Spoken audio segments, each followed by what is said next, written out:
प्यार करिले तोहरा से धनिया कहिया बन के तू अइबू हमार कनिया हो बड़ी प्यार करिले तोहरा से धनिया कहिया बन के तू अइबू हमार कनिया प्यार इतना करो कि करार छीन द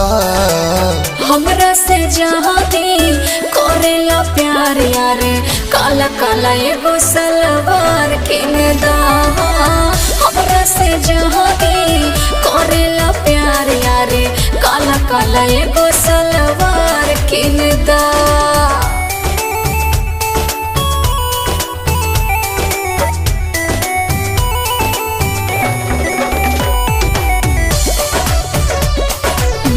रिकॉर्डिंग स्टूडियो जादवपुर।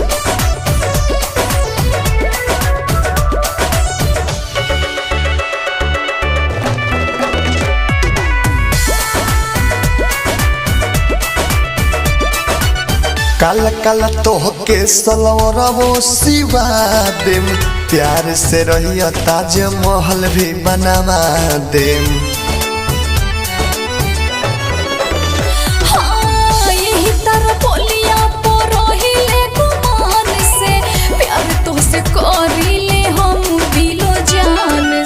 हमरो ला रुमाल लहरादार बिनदा हमरा से जहाँ दिल करेला प्यार यारे काला काला एगो सलवार किन दा हमरा से जहाँ दिल करेला प्यार यारे काला काला एगो सलवार किन दा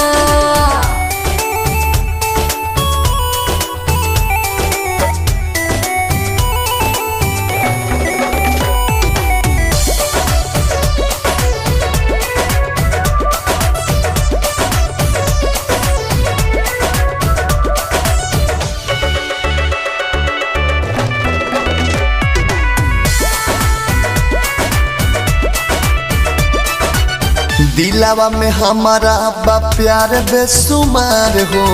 कहबू त किंदे में ओढ़नी भी बूटीदार हो दूर किसबे दर्दी दीवानी भइनी तोहरे यादों विदेशी के गाना दिल में लहरे अखिया में हमारा लभवाला सिनदा हमरा से जहाँ दिल करेला प्यार यारे काला काला एगो सलवार किन दा हमरा से जहाँ दिल करेला प्यार यारे काला काला एगो सलवार किन दा। Balaji recording studio Jadavpur.